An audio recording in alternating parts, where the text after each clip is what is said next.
নির্বাচন কমিশনের একটা সবচেয়ে বড় ব্যর্থতা হচ্ছে তারা আমরা বলবার পর থেকে গত 1 বছর থেকে তারা ভোটার প্রোটোকল নিয়ে ন্যূনতম কোনো কাজ করে নাই, ন্যূনতম কোনো প্রস্তুতি তাদের মধ্যে দেখলাম না, যে কাজটা করার সকল সক্ষমতা এই রাষ্ট্রের আছে বলে আমরা বোধ করছি।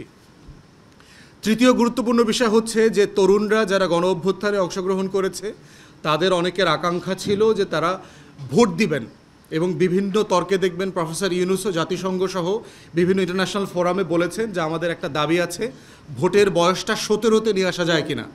এবং আপনারা জানেন যে ইংল্যান্ডে একটা বিতর্ক চলছে যে তারা হয়তো আগামী নির্বাচনে ভোটের বয়স 16তে নিয়ে আসবে, এরকম পার্লামেন্টে বিতর্ক চলছে। পৃথিবীর অনেক দেশে ভোট ইতিমধ্যে 16-17তে নামিয়ে আনা হয়েছে। তো সেই জায়গায় গণ অভ্যুত্থানের তরুণরা এই দাবিটা করেছে। এই দাবিটা এখন পর্যন্ত তারা তর্কে আলাপে আনে নাই, এটা তর্ক করে আলাপ করে তো একটা রেজলিউশন করতে হবে। এরপরে কথা হচ্ছে আপনারা জানেন তারা বলেছে যে অক্টোবরে যারা ভোটার বয়স হবে তারা ভোট দিতে পারবে।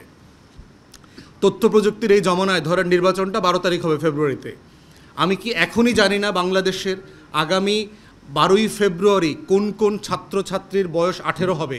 এটা তো আমরা এখনই জানি। আপনি শুধু শিক্ষা মন্ত্রণালয়কে দায়িত্ব দেন, স্কুল কলেজের টিচাররা ছাত্রছাত্রীরা মিলে এইটা প্রসেস করে ফেলবে।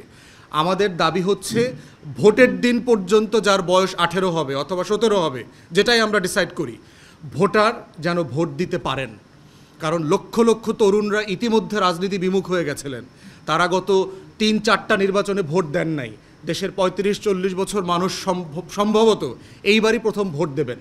অতএব এই 25-30 লক্ষ যে মানুষ ভোটার হওয়ার একটা সম্ভাবনা তৈরি হয়ে আছে, শুধু 3 মাসের ব্যবধানে তারা ভোটার হইতে পারবেন না, এখান থেকে তাদেরকে বঞ্চিত করাটা অনুচিত হবে।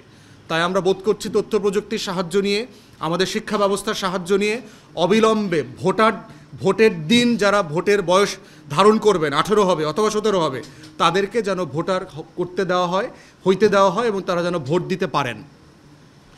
তারপরের গুরুত্বপূর্ণ একটা আলোচনা আমরা বারবার করেছি, সেটা হচ্ছে বাংলাদেশে নির্বাচনী সহিংসতা এবং নির্বাচনী খরচের ব্যাপারে একটা যথেষ্ট অরাজকতা আছে ইনফ্যাক্ট, এবং এইটা কিভাবে অ্যাড্রেস করা যায় তার কিছু প্রসেসও আমরা বিভিন্ন সময় আপনাদের মাধ্যমে আমরা বিভিন্ন ফোরামে বলেছি।